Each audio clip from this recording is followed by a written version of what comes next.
Today, we're going deep into the rabbit hole that's stolen more of our hours than a slow round on a Sunday, YouTube golf. We're breaking down what we love, what drives us absolutely crazy, and most importantly, we're ranking them. D through S tier, no one is safe. So grab a cold one, sit back, let's get into it. Welcome to episode 12 of Sandbagger Sessions. All right, what are we? Episode 12? Okay. So, your show, man. You're just here? What am I paying you? Oh, not enough. Not enough. I'm battling. It's all right. You need another blanket? Old man? No. We got a cripple. Yeah. We got a cripple. Okay. Welcome back, everybody. Episode 12. Hey, we made it to the dozen. We did. Didn't you say your last podcast was 13? We're almost there. Did it? 13, 11, 10? Who's to say? One before that was like 165. Oh, we got a way to go to get there. 3 years to go. Yeah. Welcome back. How you feeling? Tell the folks what's going on. You're a cripple. Just battling a little back injury. Yeah. Yeah. So 4 rounds over the weekend? No, I only played once, and then, walking the dog, and just moral of the story, don't like your dog. Yeah. Well, but also like walking the dog in the snow. I'm just fucking sick of the snow at this point. Just dangerous. Yeah. It's a dangerous proposition out there. Stay inside, stay safe. Hopefully we've only got a month. Oh, wow. I'm being optimistic because it came early this year. Yeah, I would set the over-under of your first round on a golf course at April 17th. Ooh, I'm going April 5th. It was April 9th last year. It was April 5th the year before. And yeah, anyway, we'll see. It was an early start to the winter. I'm hoping for an early finish. But anyway, first of all, great reception last week to Hayden's interview, and shout out Hayden again for coming on. If you haven't already, go and follow Hayden over on Instagram. Since doing that interview, I think you got a few texts, people making comments and stuff, and so it was really, really, really good. So again, shout out to Hayden. That was I was about to say it was fun. I enjoyed speaking with him, but obviously it was a heavy story. Yeah, just an absolute hoot. Yeah. I appreciate everyone that sent the texts. Send them to him. They shouldn't go to me. Shouldn't go to you. Send them to Hayden, but onwards and upwards, I guess. Nobody texts me, for the record. Nobody knows me. No one cares. Yeah. No one cares. We were supposed to change up our format this week. I'm looking at the notes. I don't see any of yours in there. What? No, I've got notes. What do you mean? Wow. Well, we're gonna change up how we talk about the stories of the week. Oh, okay. We're gonna put them in a little bit of segments to try to keep tight. I make the notes. I set it all up. I do everything. You do everything. I'm just here. You just host in your basement, all the equipment, all the backdrop, everything I take home at the end of the night, and then you do nothing. But it's fine. We can just. You've got some stuff here, so we can rate it together. I've got a couple of other ones which I'll jam in here. But anyway, just quickly, we're a little bit more lighthearted this week. We'll do what we always do. We're in the middle of golf season, and we'll review the weekend. We'll review the picks as well. Yeah. Shocker. I kicked your ass again. But anyway. Not a great start for me. Not a great start. We'll do this week's picks. I'm the freeze. Maybe you are the freeze. I'm just giving you the head start, and I'm going to chase your ass down. I hope at this point. And we'll do this week's picks for the Cognizant. But then we're going to get into some YouTube.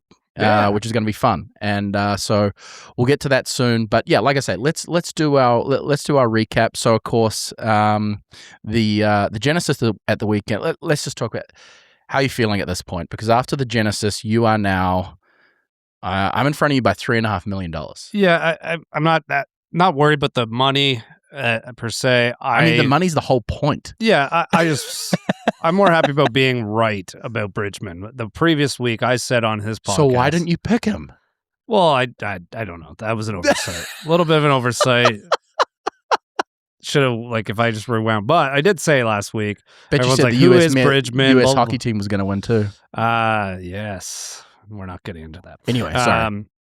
But I basically said, watch out for this guy. This guy plays in all the signature events. He's young. He doesn't do anything bad, and he putts better than everyone. Basically. 8th on tour and putting.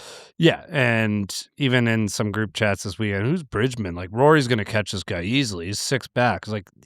It's not. This isn't the Cognizant where Rory's or that tournament, what was that? The one in New Orleans that Rory and Shane Oh, the won. yeah, I forget the name of it. Zurich. The one with the Zurich, they pair right? up. Where it's like a bunch of low tiered players, and Rory showed up. Like this guy is awesome golfer, and just does everything so well. Super nervy on that last 2 putt. He even said himself. I think he said the last 3 holes he couldn't feel his hands when he was putting. Yeah. So, but I mean, if there's a putting stroke you want to watch to get better at putting, it's his. He keeps the putter so low to the ground, long takeaway, short follow through, never speeding up his hands through impact. Just lets the ball kind of stop his the hands, or basically stop the putter head. And I went sicko mode that night and just watched so much of his putting strokes. Yeah. It's so nasty. And again, those are little details most people aren't watching, but I'm a sicko. I'm just like,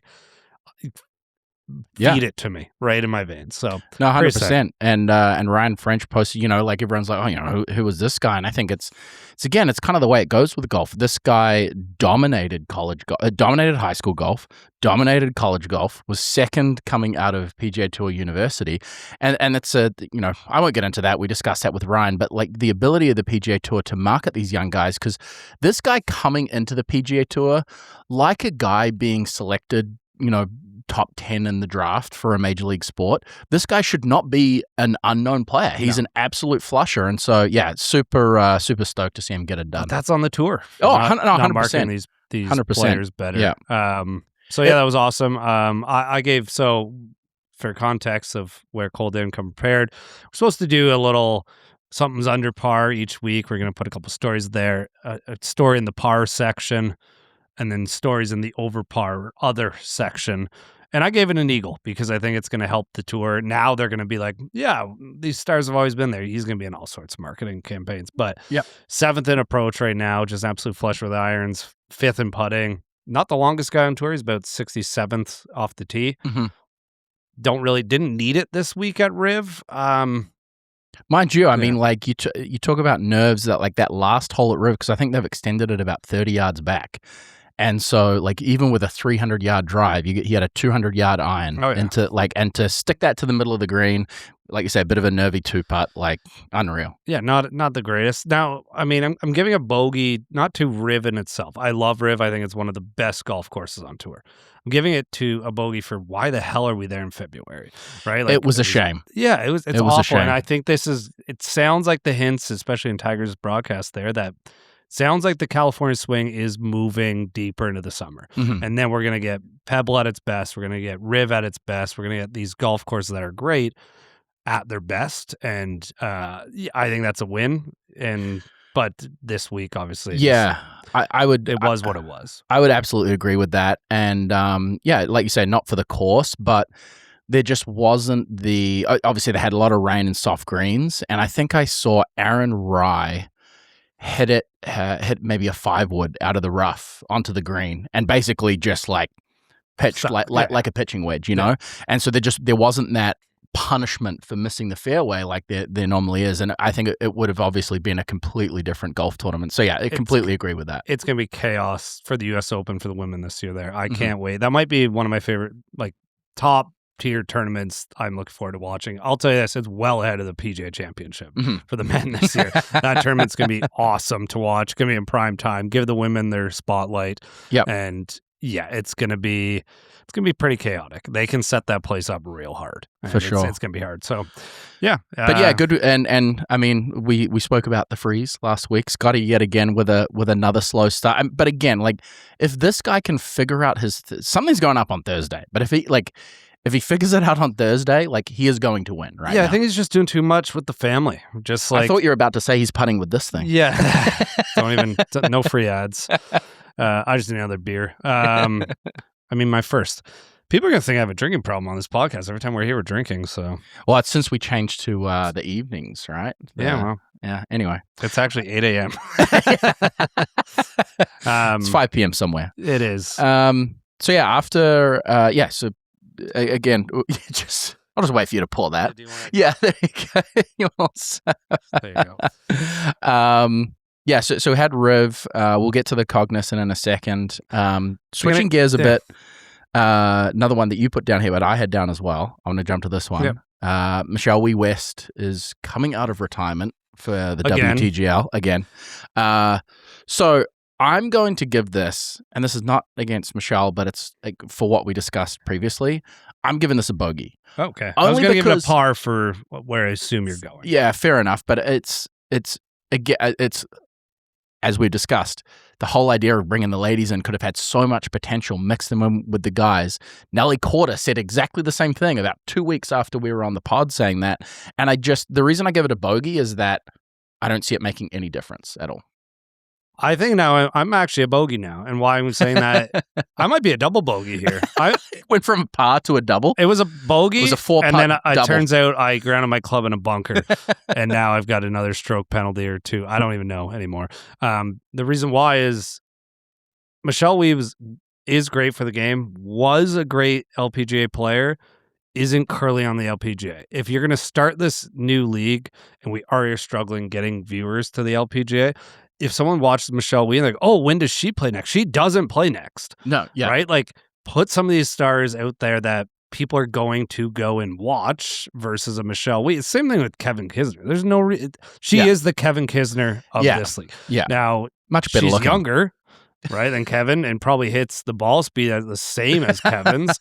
But it just, I get why you need some names out there early on, but I think the whole start to this league in general doesn't make sense.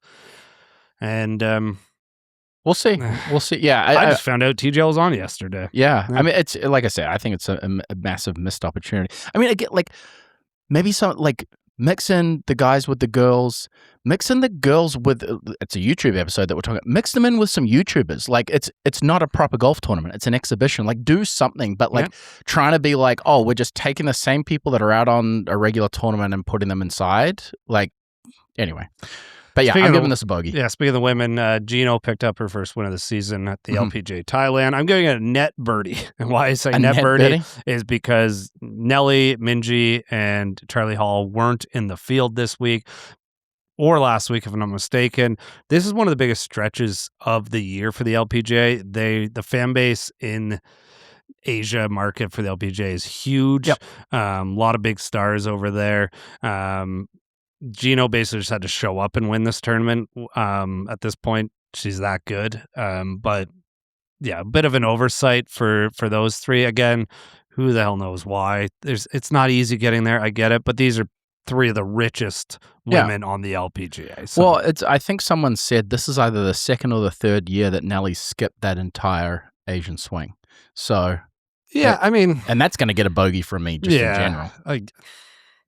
I say it's easy for me to say. Yeah. From here being like, hey, do you want to go play 3 weeks in Asia in the middle of January? I mean, probably not, knowing the rest of the schedule and how much the LPGA jumps around. Mm-hmm. But for someone like Nelly, it's not like it's going to be a difficult travel for her. Yeah. You're exactly. laying down in first class and an Emirates flight where you got your own hotel room basically up there. I think she would have been fine anyway. Well, I was surprised by Minjee Lee too, because I guess Minjee Lee probably lives in the States though, right? Like she's an Australian. I would assume so. Yeah, I mean, those Australians like to go home. Yeah, that's what I mean. Like Australia's right there. Like Thailand's like would have been a good reason. Yeah. Obviously, I'm not going to sit here and pretend I saw a second of LPGA Thailand. I saw highlights. That would have ended, I think, at 4 a.m. local time. Which is right in my 4-hour window of stretching of sleep. So didn't get to watch much of that. What else you got? So another one that gets a double bogey from me. We spoke about Tommy Fleetwood's pants. The only pants worse than Tommy Fleetwood this week was Kurt Kitayama. I don't know if you saw them. I didn't see it. I thought Kurt had a little bit of good swag, but with the flat brim hat. He didn't have the flat brim hat anymore. Played great, obviously, like tied for second with Rory. But Tommy's still going for this big baggy look. Kurt Kitayama's gone with the joggers, and I'm a jogger guy. I'll wear joggers, so it's got like the sort of the tight elastic. Bring the camera in here. Yeah, like around the ankle. Yeah.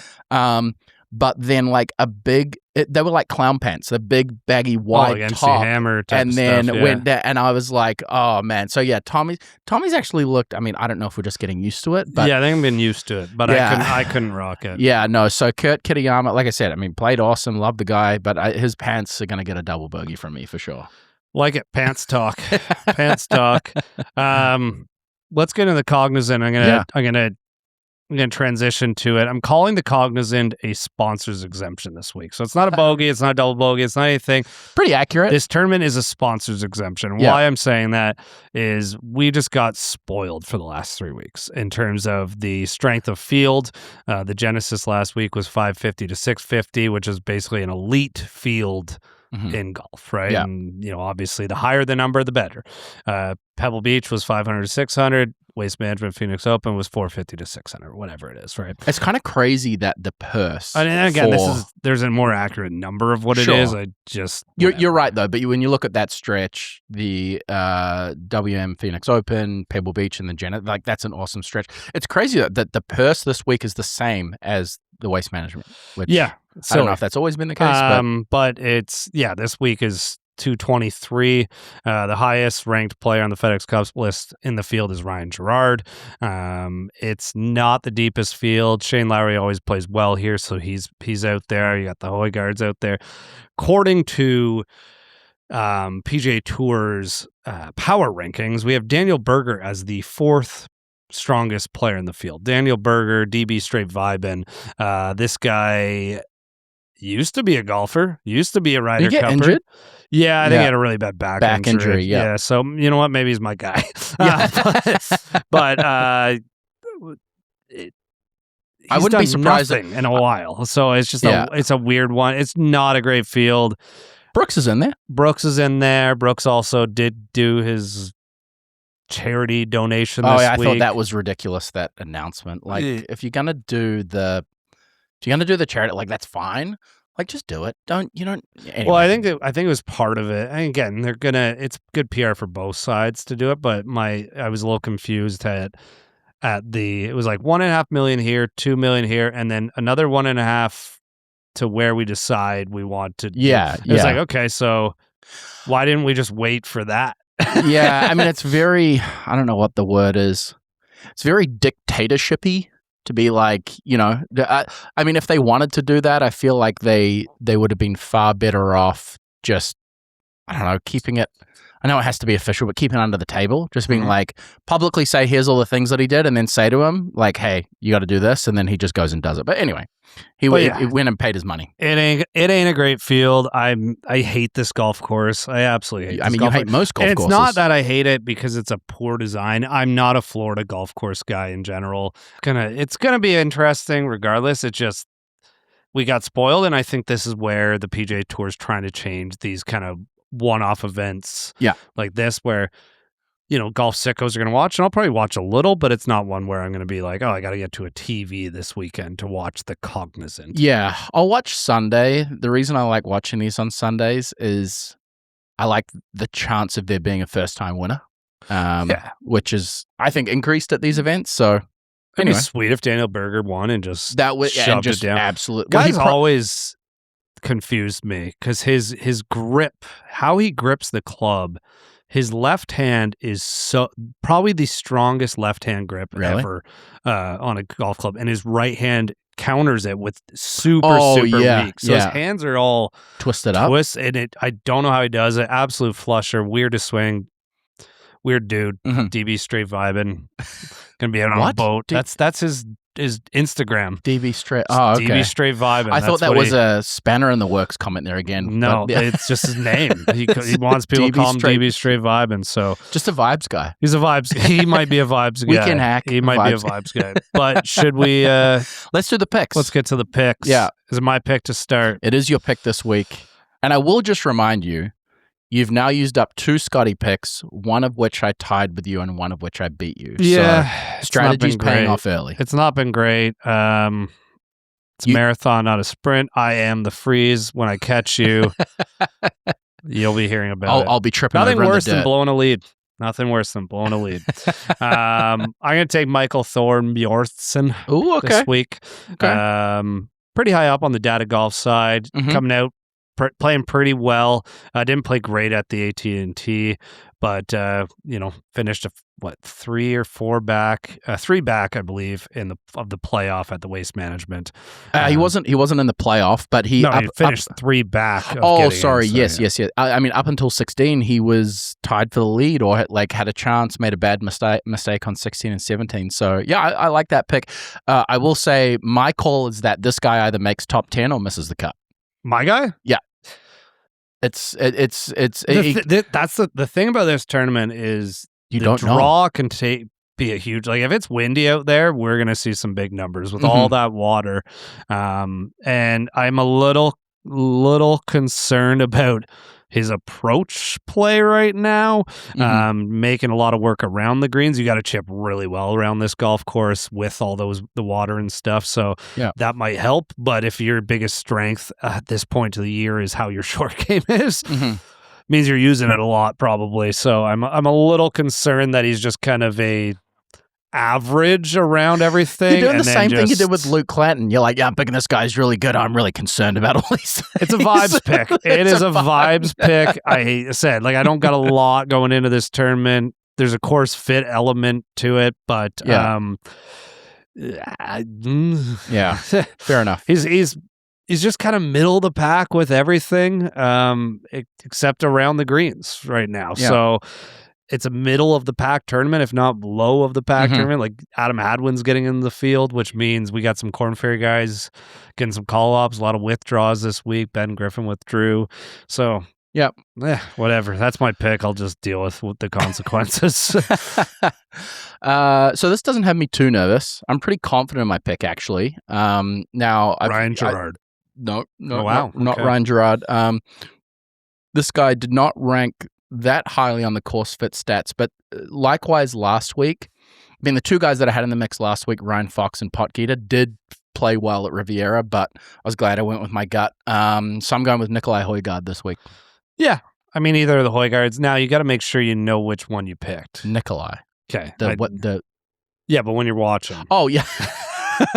It's not like I don't look at the scoreboard. Yeah, but they could screw it up. So I might have to throw a challenge flag after. Be like, I don't know. I think they had the wrong guy. You got to put the challenge should be I got to put a piece of paper. What if Nikolai is leading and Rasmus has missed the cut? Nikolai hurts himself and then Rasmus is playing the rest. How are we going to know? If they pull that off, they pull it off. And I win. I think that this is going to be a good matchup though, because I think, typically you get the higher ranked tournaments, the bigger names. It's never obvious who is going to finish, in the top of the field, but I think it's certainly easier. I think that this week is going to be a bit more of a challenge for us. Yeah, I'm just going through some names here of people in the field that I had there's some names in here that I'm just no idea. Just shook by. I know there was Justin Hicks is in the field. He's 51, playing as a PGA section champion. Funny, I don't know if you saw this on Twitter. Their DraftKings screwed up their basically their odds this week. And basically all these guys had odds of minus 10,000 to start. And then there was a bunch at plus 500,000. Justin Hicks was one of them. And a couple guys, I don't know if they got to keep the money, but basically bet $5 right away. And then when the odds changed, they cashed out, and they basically cashed out $20,000 pre-tournament. I'm sure DraftKings in their stipulations has a way to get that money back, but it was. I feel like they shouldn't. It was funny to see. Yeah, that is good. But yeah, you're gonna get some names down. We got Chuck Hoffman back in the field somehow. Yeah. My dark horse pick. Yeah. Look out for Christo Lampreet, the South African. Yeah, big dude. Big guy, 6'7", 6'8". KH Lee is getting a start on a major medical. How did Adam get in the field? It's not a non-exemption? He just got a call up Adam the got in the field via sponsors exemption. It's his exemption. Yeah, so that was, we need help to get people here. Hey man, if he can somehow play out of his shoes and win, like there's a shortcut back onto the tour. But yeah, I mean, it's outside. So it's chance. basically there's a lot of people in the field that are getting in based on like just winning in the last 2 years, Yeah. which is fine. We not a lot of ranked players. There's ranked players, but like Brandt Snedeker's playing. He got in through his 126 to 150 in the fall series, which is deep into who's allowed into tournaments out there. Alejandro Tosti got in, of course he did. So because Tosti he finished top 5 at Q school, so he gets some random starts. Okay. And there's just a shit ton of just major medicals in here, and Well, like I said, Danny Willett's also in the field. Danny Willett's in the field. This is me going through the field. Wasn't Danny Willett? Didn't he do he won the Masters? That's who he won the Masters, but didn't he? That's really bad that I remember him not for winning the Masters, but when he 3-putted for a 2-shot swing after Max Homa holdout from the bunker at was it that? No, I can't remember what tournament it was. Anyway, I'll cut that bit because that was terrible. Weirdly enough, VJ not in the field. So, but your bet with me, I don't even remember what the odds we went with on that one was. So the bet was he made the cut at the Sony. He just has to make one more cut. He just has to make one more cut, and I win something. No, I've got to buy a. We got to buy. I got to get the memorabilia off eBay or something and put it front and center on the wall here. Yes. And I think you should have to go to a tournament he's in and request him to sign it. Yeah, I'll definitely do that. Look, I love the guy. I'm not saying I'm a fan, but let me look at the schedule and assume which tournament he'll get in next that you have if he makes a cut. This doesn't sound bad for me. I'm going to have VJ Singh, a signed VJ Singh thing on my wall. That's pretty sick. Yeah, you might have to go to I'm going to have to go to Puerto Rico or something. You might have to go to like the Charles Schwab Challenge in Texas. He might be in the Canadian Open. The Canadian Open this year's it's not in a good spot. Really? It's right between the Memorial, which is a signature event, and the U.S. Open. Oh, that's rough. That's rough. And then right after that is another signature event, if I'm not mistaken. Yeah, it is. It's the Travelers right after that. So you might see him at the John Deere Classic, and that's not too far of a drive, so maybe you can head up there. Well, he's not going to get into the signature event, so maybe he will be at TPC Osprey. He might be there, so maybe you can find him there. If not, you can go track him down in October in Utah. Sweet. I don't mind the trip to Utah. Yeah. All right. Should we get into some YouTube stuff now? Let's get into YouTube. So, I mean, I think like everyone, the growth in that space in the past, I mean, I say 12 months, but I know it's longer than 12 months. We chatted briefly about the Internet Invitational, like all of that. So we thought it'd be a good idea today, what we're going to do. Let's chat a little bit first about, what we like, what we don't like in a YouTube channel, because I haven't actually looked at your list, but I know for a fact that your list is going to be very different to mine. I think so. I think as we talk, I like your thoughts there. We're going to tier these, correct? Yeah. So we kind of have different tiers because I've named my tiers. Okay. Well, I don't want you to look. Okay, no, I'm not looking. Don't look.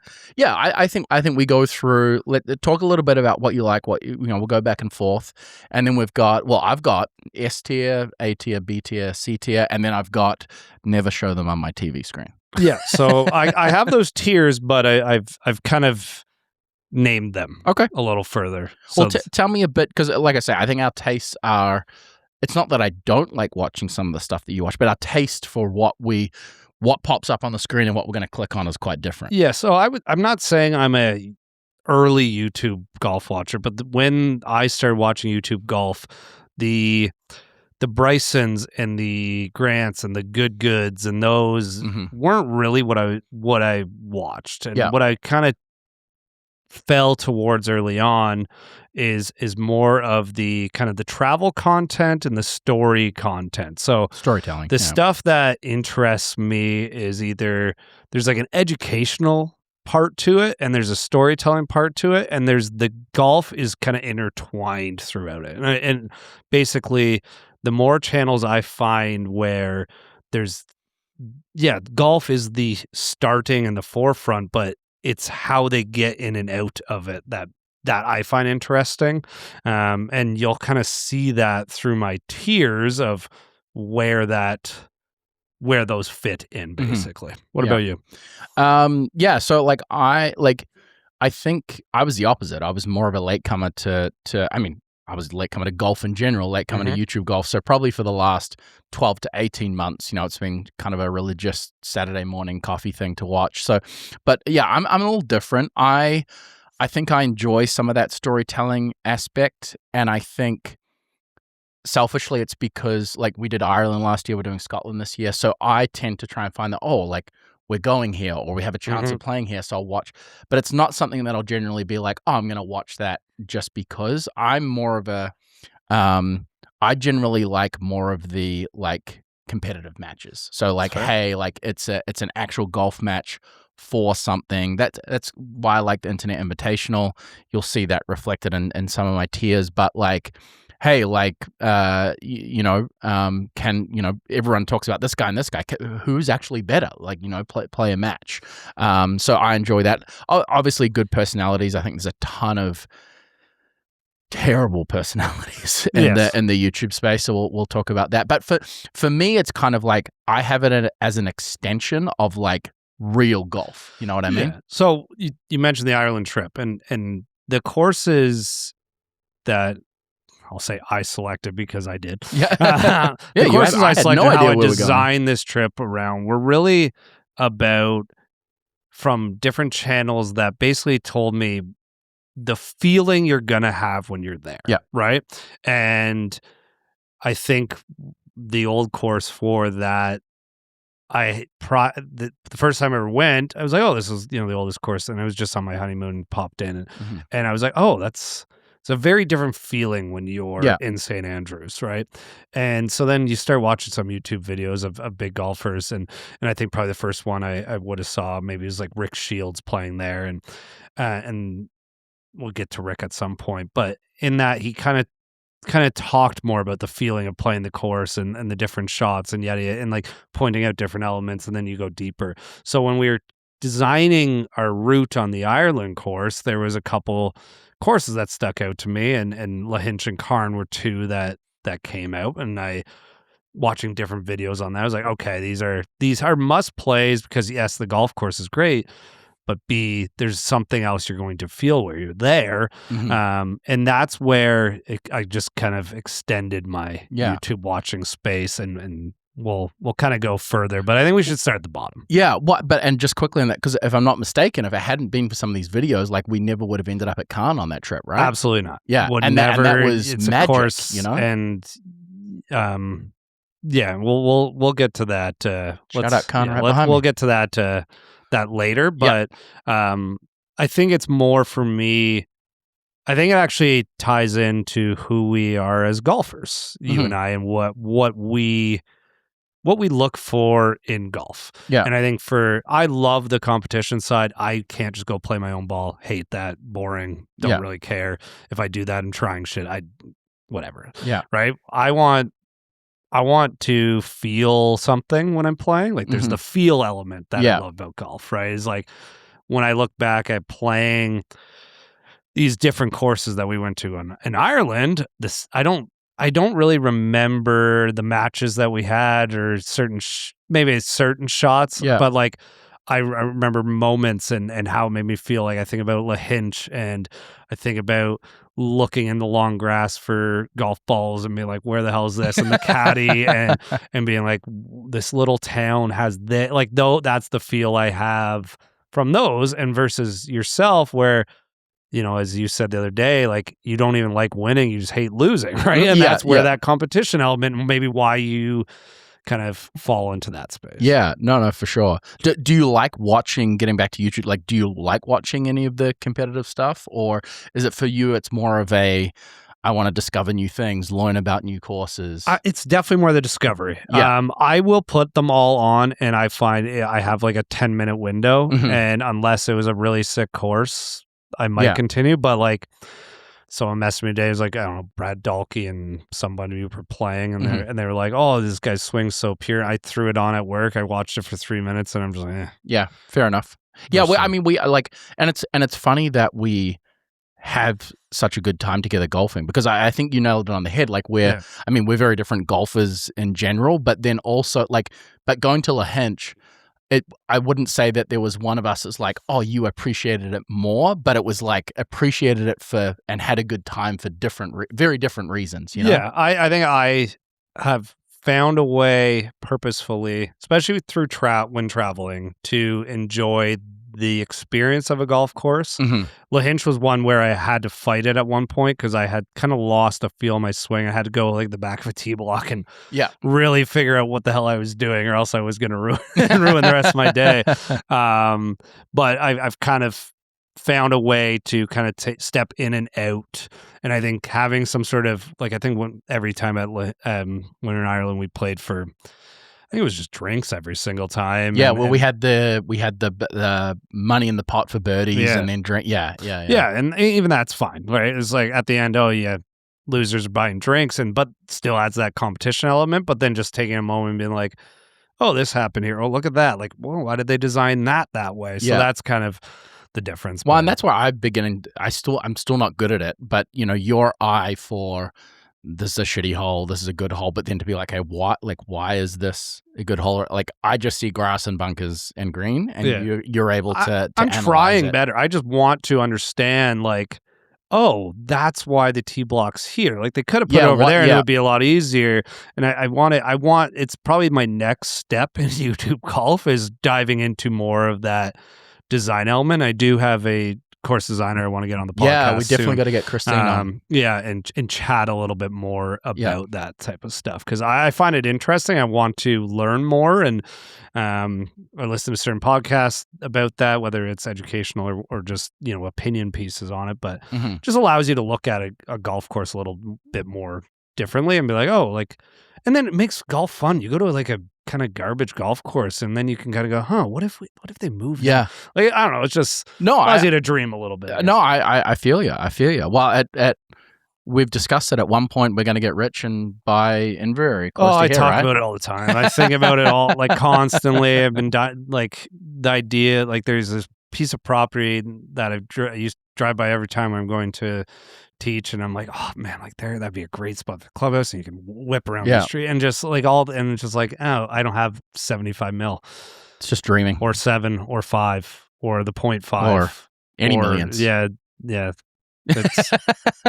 But if someone wants to give me a chance, hey, remember what we said the other week? He can be bought for anything. Yeah, if Piff wants this to be a live podcast, but I'll even call it the Piff Golf Course. I don't even care. Just give me a chance to have it. But okay, start with your bottom. What's your bottom tier? Okay, called? so we're going through tiers, and sorry, you want to start at the bottom? Let's start at the bottom. Okay, so I've got. Okay, so like I said, I've got my S, A, B, C, and then the bottom is not really a tier. It's just like I do not want to watch them. Okay. Gabby Golf Girl,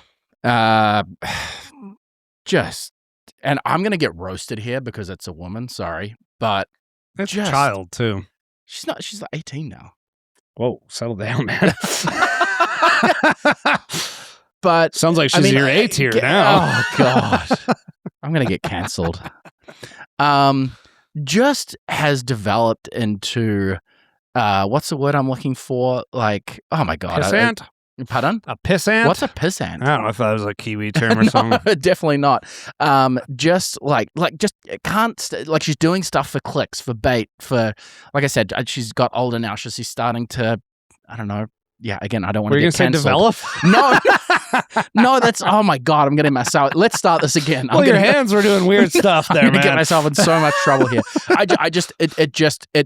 It sends something off in my brain and drives me out the wrong way. And it's not a woman thing. There's plenty of women YouTube golfers and women golfers that I enjoy watching. So Gabby Golf Girl. How come none of them are on your list? What's that? So how come none of them are on your list? Claire Hogle, Sarah Winter. I haven't got them on my list, but it's just like. Sarah Winter's annoying too. Yeah. I don't Canadian mind though. But Canadian, but I got a lot of respect from her with DOD King at the Internet Invitational. Well, that was hilarious. That one-liner where he was like, "Oh no, don't worry, I got it, sweetie," and she just turned to him and said, "Don't call me sweetie." That's pretty. And I was like, "That was awesome."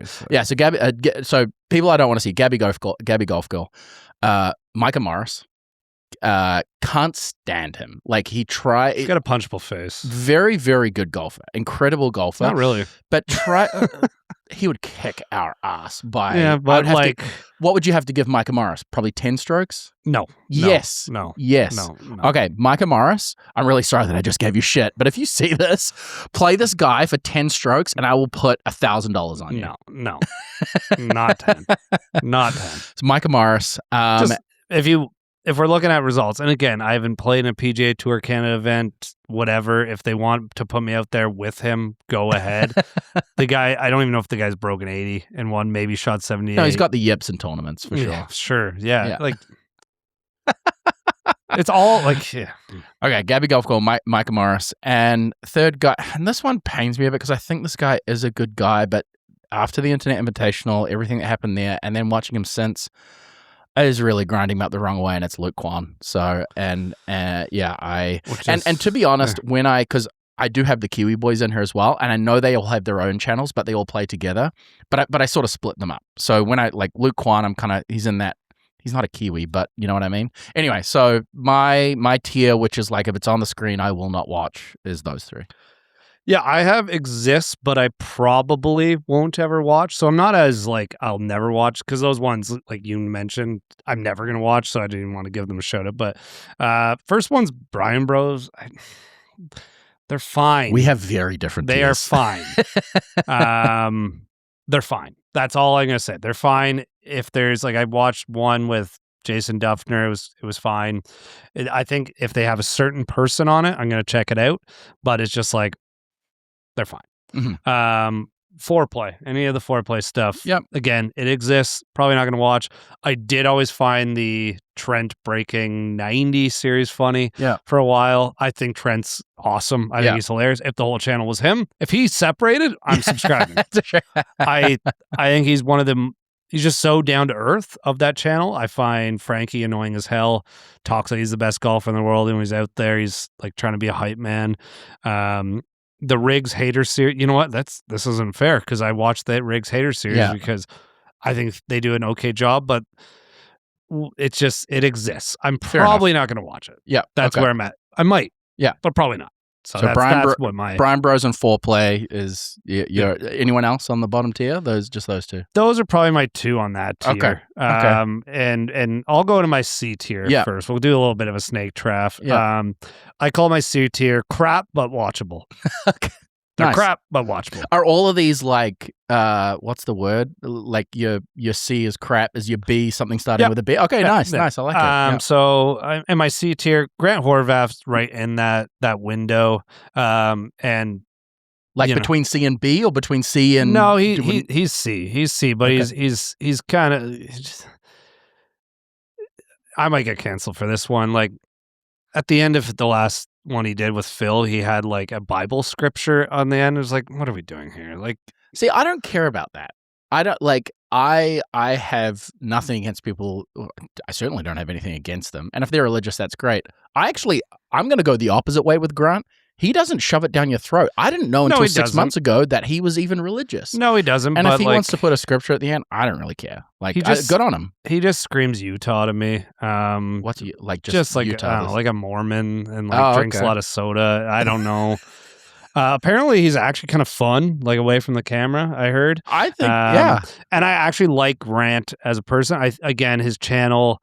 Like I actually watch a little bit of it. He's like a BC here, but like he's definitely in the C of it for me. Rick Shiels used to be higher, so he's in my C tier. Rick's channel has changed a lot in the last 3-4 years in terms of, obviously there's a big PIF investment a long time ago. A lot of people are like, oh, he went to live or whatever and did that. No, his channel's been owned by the PIF. Like 33% of his channel's been owned by them for a long time. Yeah. And I'd break to you, a lot of people are. Peter Finch, same way. There's a bunch of others. So it is what it is. But there is some videos of Rick that have probably been some of my most rewatched videos. His video at Crail with Iona, where they're playing in the cold wind, and Iona, I think, shoots like 6 or 7 under. Yeah. And I love her. I think she's awesome. She's a great commentary on the DP World Tour. Her channel I don't really care about. Yeah, there's some really good ones. His round at the old course where he hits it way OB on the 18th hole, hits off the open sign, ends up a foot from the hole for eagle. I did actually ask a few caddies there because it's like, was that real? Like, yeah, that's real. The one did say he's a little bit of an editor on a lot of his other shots. Yeah. But yeah, some of his old stuff had that storytelling element to it. Yeah. And he has a lot of cool access to some courses. So anytime I'm going to a new course, I'm always searching. Has Rick played there? So it's gotten crap now. It used to be in my B category, if not my A category, but now it's in my C category. So crap, but watchable. Yeah, fair enough.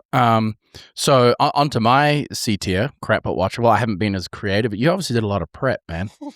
I also have Rick in there for basically. I mean, I probably just +1 to everything you've said for exactly the same reasons. Rick Shiels was the first. Rick Shiels was, and it sucks to have him in the C category because, you know, he is the, as they call him, the Godfather of YouTube golf. Like, he's still the most subscribed to golfer on YouTube, any sort of golf channel. And it's not the reason I got into golf, but he's the first golf YouTube videos that I saw. And yeah, I think you're absolutely right. He used to do, there was a lot more like, he had instructional stuff, he had club reviews, he played courses. Oh, it was way cooler. It was way cooler. And then now it's like, Can I beat John Rahm if he has 2 arms or something? Yeah. He has 2 arms, so you know what I mean. Yeah. So yeah, he's in my C tier, and it feels a shame to have him that low, but it's just a fact. C tier is good. I don't think I've ever watched a good video start. Yeah. The reason I don't even know who's on it and off it. They're always moving people around. Yeah. It's like a freaking empire now. They're trying to be like a bar stool too, I find, because I'll see these random clips of them doing a podcast and they'll be like roasting, like being like, what happened out there? Why are you doing this against the company? It's like, what are we doing? Yeah, like, no, I think they're absolutely trying to turn into a bar stool. And I think they're just like, I obviously don't know them, never met them, but public perception for me is that they're like, there's a few guys, and we'll talk about this in a second because I've got some of these guys higher, like personality wise, it just doesn't vibe. Now, I think they do some really cool stuff where they do the road trips and they have the major series and they went to Pebble, and that fits more with me. But again, to your point, they cycle in different people, so it all depends on who's in the video. But I don't like a lot of that gimmicky, like, oh, we're playing around and the fairway's lava, so you're not allowed to hit in the fairway. I'm like, no, like it's not for me. It's YouTube golf for children. Yeah, Also, I have to make this point. This is not a political podcast, but I had to laugh recently because, like you say, they started a podcast and they had their CEO on there talking about how, and so for context, all these guys, Garrett, all of them, when Trump got elected, you know, they were all American flags on Twitter and Eagles and all this kind of stuff. And this guy went on the podcast. He had the goal. I don't know. I saw the clip 3 weeks ago. Go on the podcast. He's like, yeah, you know, the tariffs have been hitting us really hard with the apparel. We, along with Roback, like tried to lobby Trump to get an exemption and stuff like that. And I'm like, sorry, dude, this is what you voted for. Like, you can't be like, yeah, America, oh, this really hurts us. We're going to try and so that grinded my gears. That grinded my gears so hard. Cool guys. Yeah, Rick Shiels, good. And my other C tier, and this is just C tier because I don't see him a lot. When it's on, I enjoy it, but he's not my favorite, is Buster Jack. Mason Nutt, I think he's a cool dude. He's, again, a little bit... They would be in my exists, but I probably I don't think I've ever watched kind of gimmicky, like he's got the yips, so he chips with one hand, all that kind of stuff. But I do enjoy, like, he'll often do collabs with some of the other bigger guys, and I always enjoy, you know, and I enjoyed his personality at the Internet Invitational. So, yeah, that's my... I won't call it crap but watchable. Maybe I will. It's my C tier anyway. All right, hit your B tier. Oh yeah, sorry, we're doing the, what do you call it? The snake? Snake draft. Snake draft. Yeah. Okay, my B tier. So you mentioned Foreplay. Foreplay's in my B tier.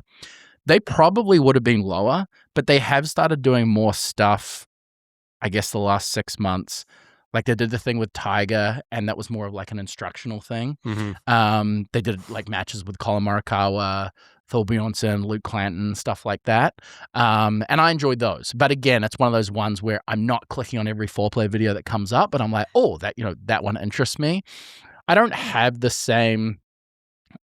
Riggs is an absolute dick on Twitter, but for some reason when I see him on YouTube, I don't mind him. It's funny because like, I have a buddy that plays with him a little bit in Phoenix area, and he's like, "No, Riggs is a great guy. I think he is. He's just a hockey guy. He's got that personality. I actually like him a little bit more in the haters series because he shuts up. Yeah. And like he just kind of like, oh, I'm gonna play wherever, and it's like, oh, is he likable? Do I like him? Yeah. I think I think he's got barstolitis. Yeah. Like some of the tweets he puts out, you kind of see like. Again, don't know him from a bar of soap, but I'm like, that doesn't really seem like him, and he's doing it for the Barstool hype. I think what you see on YouTube is more like him. So yeah, likable guy. So they're in my B tier as well. B tier. The other on my B tier, and this one pains me, but it's the Kiwi boys. So Taco Toom, Sam, Dimche, Luke Kwon. As I said, I excluded. I put him down. But really, really likable guys. I really like these guys like Instagram clips. Because they do a lot of funny stuff. They're funny. Taco's hilarious. Super funny. Again, really good golfers. Like Toombs had his DP World Tour card. Like these guys are really, really good golfers. I just find, again, they're strictly from a YouTube lens. They do a bit more like gimmicky stuff. They did the thing with Bryson where it was like, you lose a hole, you got to do a shoey or a challenge or something. And I'm just like, just play. And I also find, look, they're having fun with it. They play for fun. But like, kind of takes some of the sting out of the competitiveness that I like to see. That's fair. And then Peter Finch. Again, he has good stuff. For some reason, he rubs me up the wrong way. Like the amount of times he said he's the best putter in the world, I'm like, okay, dude. Yeah, Pete's in my B tier as well. Okay. I think Pete has had the ability to kind of toe it with that line of storytelling that I like.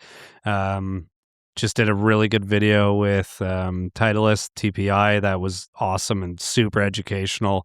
But again, another guy, like I like the ones where he goes and plays a head pro at their course. Like, so he gets around and plays a lot of these courses that I want to see. And I think for me with those is like more the kind of Europe courses, the Scotland, the England, the Ireland.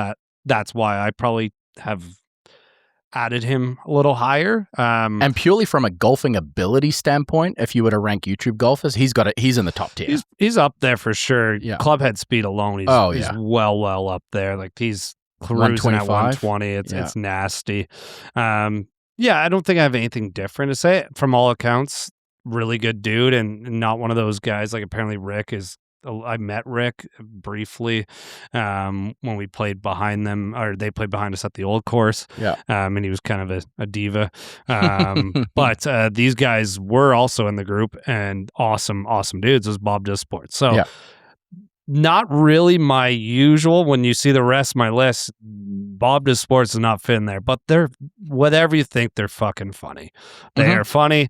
They know who they are. They're not trying to be anything better. I think a lot of these guys in this space are like, oh, I'm going to do a shit ton of lessons. I'm going to do this. I'm going to do that. No, they just still suck. They just lean into it. They still Fat Perez is decent. Fat Perez is decent. And I think he's one where as he continues to lose his weight, I guess I'm sure he's going to be working on getting some more club head speed and getting the ball above his head. Yeah. Because he just hits it so low. Probably just flexibility standpoint. But hilarious guys. I'll even watch their silly videos. Like they did that one with John Rahm eating donuts. Oh, yeah. The Guinness Challenge the Guinness is one challenge. of the funniest ones. And not like that day, I literally got to the course as they were leaving and they were absolutely It was just 9 holes, wasn't it? It was 9 holes, a Guinness per hole. They played the front 9 and there's a different video. I think that might be on Rick's channel together, and then they played the back 9 doing the Guinness Challenge, and it's great golf course. I might watch both of those tonight. They're so good. I just remember on the last hole, Bob's just like he's got the flat and he's just lying on the green after his 9th Guinness. Yeah, it's a great video. But yeah, they're in my B tier. Okay. I did name B tier better than nothing, which means better than watching nothing, I guess. Yeah. Which is kind of. I don't know if that's better than crap but watchable, but no, that's definitely better. Yeah, so but it's ChatGPT did a good job for you. No, these are original. I don't have ghostwriters. So no, I like those. There's a few others that might fit in those, but just 2 in that slot now. Yeah. Actually, I'll throw a third in there. The Preferred Lie, they're kind of moving up my tier. Canadians, they're doing a little bit more of the travel stuff. Couple personalities on there that I'm like, whatever. Our good buddy Scott was on there, and that was good. But learning a little bit about more of the Canadian content, I think there's a big space in Canada to do that. The problem with Canada is like it's so spread out. To do this in Canada is you may as well fly to Ireland Yeah. to do BC, Yeah. right? Like, it's just as far. Well, and then once you get there, all the good courses aren't compact. So Yeah. nice to see them kind of doing that type of stuff in Canada. And yeah, more of a, I'm watching that space. Yeah. I'm monitoring them a lot right now. Yeah, like it. My A tier is absolutely I watch. So basically any of the stuff that they're coming out with now, I'm going to put on. Yeah. TPI, Titleist Performance Institute, is top tier. So as a PGA professional, I'm learning so much from here. Just how the body moves, how, each person's, what their limitations are and how that can affect their golf swing. I find it so interesting. I mentioned the Peter Finch one recently, and really in this video, they're really talking about his lack of mobility in his left foot and his left leg, and he had a bunch of injuries there. They make a joke like, did you get hit by a bus based on all these injuries he's had to this left side of his body? Yeah. And how that affects his golf swing and how he maneuvers around it. I thought it was super interesting. There's some great stuff with tour players. They did one with Josh Allen, and it's super educational and makes you wonder about your own body and how that's affecting different ways you move. But for me as a coach, I'm like, oh, it makes me want to ask some of these questions. It makes me want to get certified in that first level to see what can people actually do and what can't they do, and how does that affect the movements I'm asking them to do if they physically can't do it. So it's really changed the way my first lessons happen now, is just kind of seeing what can you physically do before I ask you to try to rotate your lower body or kind of disassociate your lower half from your upper half and all those different things. If you physically can't do it, well, then we shouldn't be working on that move. We should be working on something else so you hit the ball somewhat straighter. You're not going to be a certain handicap, but you're going to hit the ball better. Yeah. And for some people, that's all they're looking for in a lesson. And it just allowed me to think a little differently.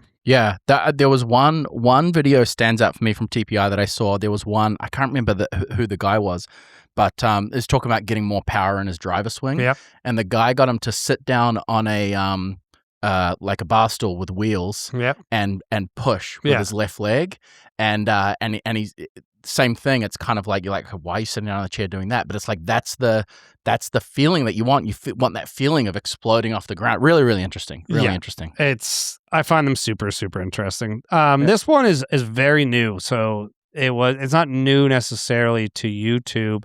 I believe they've been around for a year now. They don't have a ton of videos. They kind of come out with videos every 3 weeks to a month. Is Manners Golf.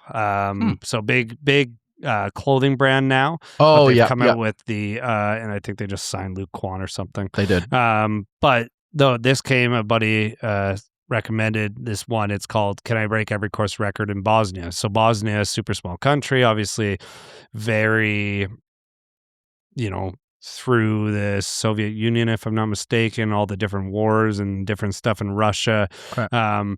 And that's what, again, you can kind of see where I'm learning about that type of stuff, about the country, the history. There's only 3 golf courses there. There might be a 4th one. And he basically goes and he's trying to break or tie the course record on these golf courses. A lot of them are just 9-hole golf courses. Yeah. The guy's a really good player, but he's super humble. Okay. And just kind of, he's interviewing people. He's asking people about it.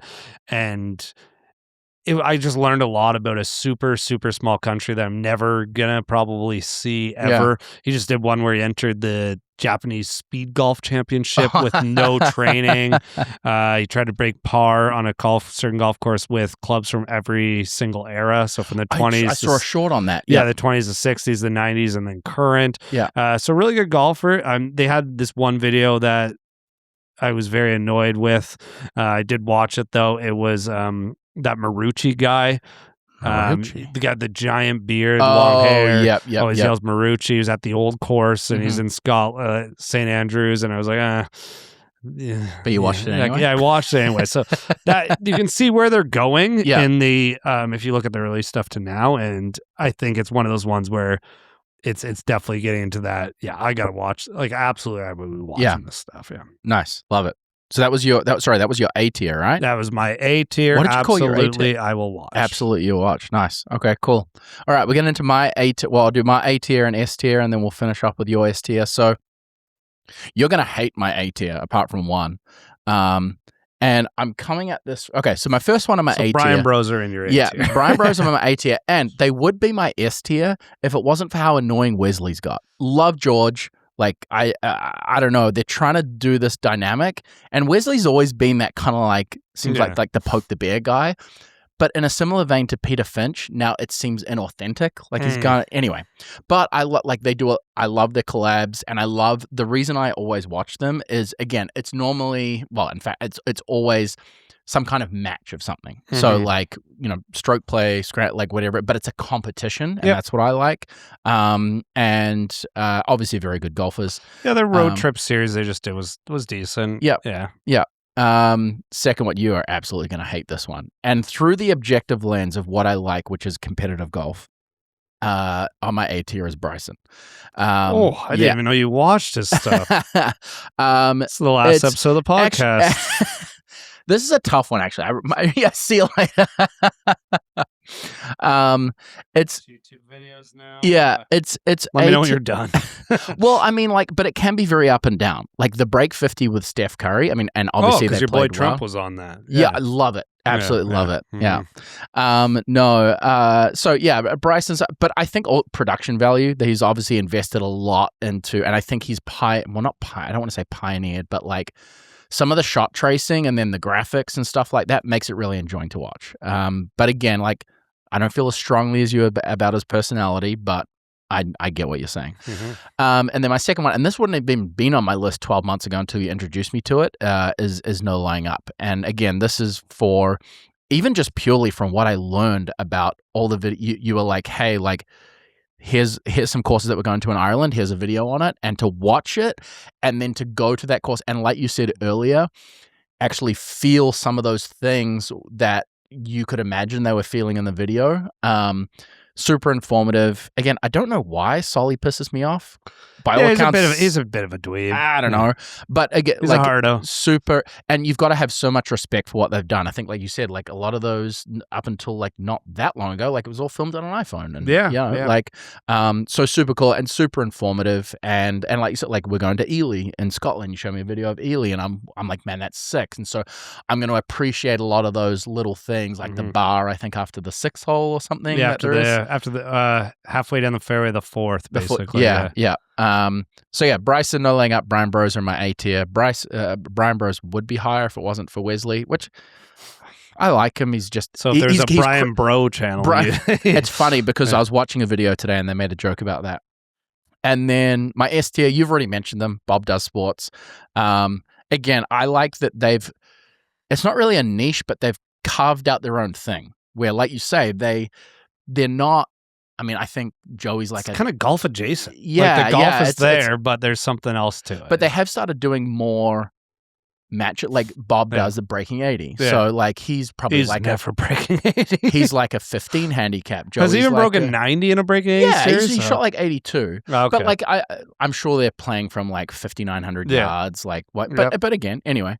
But the dynamic with Bob, Joey, Fat Perez, they're all very like so different. The way they just talk about food all the time. Like it's just hilarious. If you watch enough of their stuff, you're in on the bits too. Yes, and then exactly. The like insider jokes that they make, you're like, oh, that's which is always funny. Yeah. Joey Colcutt's, by the way, super easy to get riled up on Twitter. Oh yeah, I mean the guy just gets riled up. But like the last video, the Haters series, Fat Perez was so funny, and it just he got stuck in the cart with that. Oh, Dan the guy from Langley guy that was just nuts, and I think it was a plant probably. Yeah. But. And they're just like, he's growing on me. I was dying laughing at all that stuff. And they're different. They're different than everybody else. And there's going to be a bunch of people that are going to try to copy that.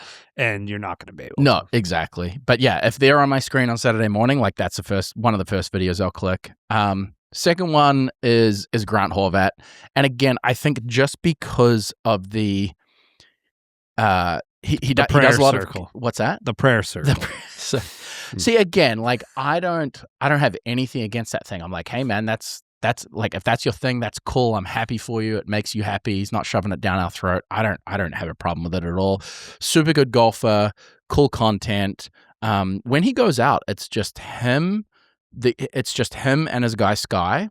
and then they hire a freelancer. That's all that it is. And then obviously they bring in a guest, whatever it is. I just really enjoy his stuff. I think he's, like you said, you've spoken with people who have interacted with him off the course. Seems like a super nice guy, super humble guy, and has also grinded on his golf game for a long, long time. Bro, he's a golfer for sure. Yeah. I think he played D2 college golf. His scoring average was just under 73. Yeah, he's a very good golfer. He's a good golfer. Very good golfer. +4 handicap. Yeah, or something like that. So. And then my last one on my S tier. And this one pains me a little bit because they just started good pros. So Brad Dalke and Sean Walsh, so they each have their own individual channels. Brad Dalke got a huge, I'm going to call it an eagle for me at the Internet Invitational, because he it just seemed super humble guy. You know, he was by far the best golfer there, and obviously was getting paired up with people that were like 15 handicaps, but was never anything but, you know, supportive, rooting on his teammate, figuring out a way to win. Obviously, very good golfer, very competitive, but very humble. Sean Walsh, like similar thing, not quite as good of a golfer, but incredibly good golfer. I'll be interested to see where. So, did you see they got good pros now? No. So, good pros is just Brad and Sean, and they go out and they play against. So, their most recent match was against Akshay Bhatia and Saeed Tagala. Oh, cool. But so yeah, they just play straight up. They did a weird one where it was better ball. It was best ball, but it was count your birdies. So if two of you birdied the hole, you went -2 on that hole. So a little bit more gimmicky, but I think I'm not sure if they'll play any of their pros straight up. They're going to come up with a format that keeps it a little close. That would make me, I would be more interested in that, because that's where everyone's like, oh, Brad, you should go back playing pro. And it's like, show me the tier. There's layers to this one. There's a gap. Like. Yeah. There's a gap for sure. I wouldn't be surprised. You think he'll get a sponsors exemption at some point? Probably. Yeah. Should he? I mean, he absolutely bombs the ball. I mean, sponsor exemptions are there to bring eyes. So yeah, I mean, Grant got one at one point. So why wouldn't you give one to Yeah, Brad? for sure. But yeah, I really like those guys. I like them individually. Like they're doing a collab with Brian Bros at the moment on their own channels. Not good pros. I think they've only had one video out. So I'll be interested to see where that goes, because hopefully they get to make it their own and it doesn't fall into the same sort of good mold. It's just not my thing. But yeah, those are all my tiers. Like I said, it's already, you still got your S tier to go, but mine's looking very different to yours. I only have one. Yeah, I have one in my S tier. Okay. And it's called my shit. There's a new one. Yeah. That's what my tier is called. Yeah. and yeah, it's no laying up for me. And I think for me, that comes back to, that was probably the first channel I ever watched. I watched these and listened to these guys when they all had full-time jobs, right? Like these guys are just doing it for fun. The quality was shit. And grew with the bits, and watched how the YouTube channel has changed over the years. And it used to be, they had those matches and they have a guy go play one course, and they still do some of that. But without them, there's 4 probably courses that are in my top 10 that I would probably never I would never saw Ely. I would never have saw Karn. Maybe I would have saw LaHinch, but I probably wouldn't have felt as cool. You didn't know about LaHinch, really? I would have known about LaHinch, but like the sentiment, the feeling of that town, all that type of stuff, the Ireland series, and just the feeling of being in Ireland and going to the bars and all of that, and just being that boys trip is what got me into it. And then you go to the Strap series, and I don't know if you watch Strap series or not, but you should go back and right from the beginning, because Strap series is hilarious. You have $500 to do a 2-night golf trip somewhere, and they go to these random places in the States, and they basically, if you shoot under par, it doubles. You get more money. You get double the money, and they're. It's so good, but you have to start the finish at the start, because there's a build up to North. I think it's the Carolinas episode. That is just it's probably the best episode of the series. But if you don't go to the start and watch from the start, you don't get the benefit of that. Yeah. And it just gives you that feeling. Again, this is the feeling where it gives you the feeling of, why are golf trips special, right? Why is going to this place all across the world? There's golf courses down the road. Like, why is it different over there? Why is it special there? Why do you want to go all the way to Australia to play golf? Well, there's like this is the cult. Like you get the culture involved with the buddies trip element, and then with their tourist sauce, there's really a ramp up to the competitive stuff. So throughout all their tourist sauce, there's some sort of competition going on that always leads up to the last episode. And when they went and did Scandinavia and their last one's at Lofton Links, it went from all the tiers of like, oh, this is what it's like, the life in Scandinavia and going to these remote islands, how difficult it is to go here to play golf and yada, yada. And then the last episode is just pure competition because it's down to basically two guys to win the tourist sauce. And you can tell it's meaningless and it means everything to them. Yeah. And it's just like that little cool thing. I was like, oh, like that's when I think of a buddy's trip going somewhere, it's like that's what I think about. You're there with your 4 best friends or whatever, playing in a golf place and a place that was not easy to get there, and you had so much planning, and then when you get there, it's like, oh, we did so much prep and it paid off. Yeah, exactly. And again, without them, there's so much. Like I would never saw Karn. When we went to Karn, I was chatting with Jerry, who's the general manager there, and he straight up said, without their video, we don't exist anymore. Without Tom Cloyne's book, we don't exist anymore. That was the one, a golf course called Ireland. A course called Ireland, where he walked the entire perimeter of Ireland, playing every course, which is absolutely nuts and the best read. And I've probably one of the few books I've actually reread outside of Cat in the Hat right now. And Hop on Pop. Maybe how I broke my back.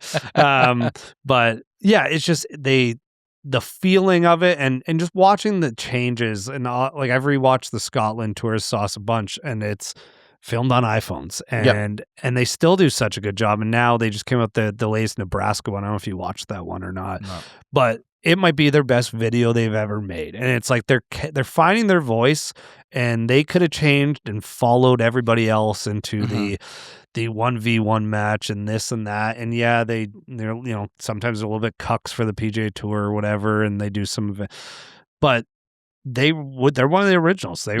They probably still are the most, if not the most subscribed podcast, the number one podcast in golf. All the tour pros basically listen to them. Like they had Rory on in like episode like 30. This guy, like Solly at the time, was working for KPMG still. Man, that's a high bar. We got less than 20 episodes to get there. And like, but just to even come from that space, and I guess it's just like it might come down to just appreciation of being like, oh, you did it then.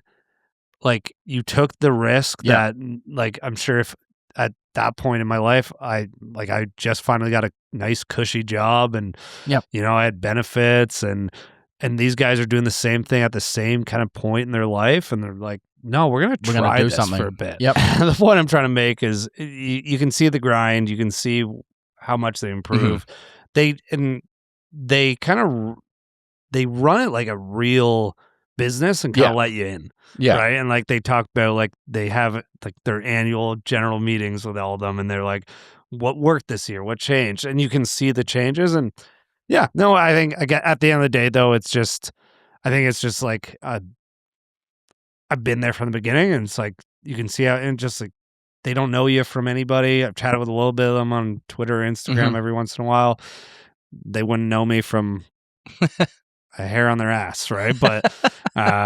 But yeah, it's just, again, without them, there's so many courses that I never would have been to, and so many feelings. And like, I would straight up say, like, without them, some of the stuff we went to in Ireland wouldn't have happened. Some of the cities we went to, and same with Scotland. So definitely my S tier for sure. But it's kind of like one of those things. Like it's like when you see something on TV and then you go there, like maybe it's a football stadium, it invokes some sort of emotion. It's the same sort of thing here, right? Because all those lists of courses that we're going to, I'm going to, hopefully it's no laying up, or if it's something else, I'll watch a video on that so I can get that emotion when you're there. But you should go watch Strap Series, because there's that the competitive aspect to it tied into the rest of it. And then you'll just watch like how it's changed to them. Like the first episode, they're so tight on their budget, they're sharing a bed in an Airbnb. Really? And Randy's 6'7". Yeah. sharing a bed with another guy that's like Wasn't there a 6'1". risk of us doing top and tail in Ireland at one point? Or It almost got there. It almost got there. But there was plenty of there beds. was extra beds. Well, we were just cold. Yeah, we were just having such a good time we were so together. much fun. We got in one bed, 4 of us. Yeah, I mean, we did have one bed. We had one hotel room that just had 4 beds in it. Yeah, but there was 4 of us. Yeah, but I mean, still, like, oh, okay, yeah, that's 4 fine. guys. I don't care about. We were in I'm there for like one maybe 8 hours, but still, yeah. Good Alrighty. times, yeah. Well, we'll put the tiers up. Because I want to know from the list as well who has the better tier. That'll be really interesting. Totally objective. Yeah, totally objective. Next week, there's a big update next week when we come back. Because of course the tournament this weekend, provided you're back, we're playing a best ball tournament this weekend. We're supposed So to play in a better ball together. You might have I have somebody on standby. I built a practice squad, and we'll see who gets through that. There's one person on the practice squad, but if I can't play, you'll have a very capable partner. Yeah, well, we'll see. So it's your wife. What's that? Yeah. So we'll see. We'll give you an update on that next week. But yeah, episode 12. Also, I forgot to mention quickly. You can't lose to me in this tournament either. I know. That's. I mean, I don't lose to you often, so it's no different, really. Well, in the tournaments this year, we won one together. You lost to me in the next 2. I've lost to you twice this year, in the major and the alternate shot. And the scramble. The scramble? Yeah. Wait, where was the scramble? Okay, like, let's be fair. I literally played with my wife. Wow, so women can't golf. Doesn't like Gabby golf girl. Second time I get cancelled this episode. But no, and just quickly, one of our loyal listeners that tunes in every single week. Yeah, my sister-in-law Michelle. Does she actually watch? No, yes, of course she does. But anyway, I was. She's never looked better than the back of her head. The back of it. But no, I was wondering if people were looking at this being like, what the heck? He's wearing a hoodie with his face on it. No, my sister-in-law does not like hugging, and I make her hug me every time. She doesn't like people. How much am I going to have to cut out of this episode? Anyway, so for people that are watching, this is my sister-in-law, Michelle. She watches every week, and she loves to hug. So if you see her somehow, give her a hug. Yeah. We'll see you next week for lucky episode number 13. Maybe we should come up with something for that. Ooh. Yeah. We got a good idea. Okay. Kind of like let's go deep next week. This is a big work, and we're gonna have to double up on this together. Okay. Well, we're gonna go into like just the darkest stories we can find in golf. Oh. So like we gotta go dark. I don't know, like something bad that someone did. Yeah. So like Anthony Kim's drug use. Okay. Yeah. How many kilograms of cocaine did Anthony Kim do? Yeah, like that's one of them. What's his name? That was just in jail in Argentina forever. Angel Cabrera. Yeah, Angel Cabrera. Yeah. Let's go. Let's just go dark, spooky stuff. Yeah. Maybe we'll take it each our own way. We'll come up with 5 stories each. Okay. Make sure we don't cover over them. I feel like this will be fun too, because we can probably find some names who were like, they were there. I mean, Anthony Kim disappeared and came back. Yeah. There's probably some names that like disappeared. People have completely forgotten about them. We'll find them and be like, oh yeah, that guy. This what happened to doesn't that guy? even be the pro tour. This could be anything. Yep. But we're going to each bring, we need to get 13 somehow, I think. Well, we'll do 6 each and then 6 each and then a wild card. And then a wild card. Yeah, I like it. Okay, 13 for the 13th episode. I really like that. Yeah, spooky season. It's not a Halloween episode, but anyway. It's going to be a little spooky. But there's I like that next week. I really like that. Okay. We're going dark next week. We're going dark. dark. We should turn off the lights and just hold flashlights. Or just wear time. like emo makeup or something. I still got all mine. Stefan did used to have hair, by the way. It was a big fringe that came across his face. I couldn't do it. It just went up. Just kept growing up. All right, guys. As always, help us out. Hit the subscribe button. Hit Justin the like Hicks, the subscribe button. Justin Hicks, the subscribe button. We'll be back next week, as you heard it. Lucky number episode 13 next week. That's a great idea. I'm looking forward to that. That's why I'm here on your podcast. We will see you again next week. We'll review the Cognizant. I will still be millions of dollars in front of Stefan, but that's fine. Yeah, I don't think I cannot. No, I can catch you. If I pick the winner and your guy misses the cut, I think I can pass you. No, you can't. Oh, if he misses the cut, yes. Yeah, if I think the winner wins 1.9 mil this week. Correct. Yeah, so you would need me to miss the cut and win. So it's an outside chance. We'll see what happens. The freeze. The freeze. All right, guys. See you next week for episode 13. Cheers.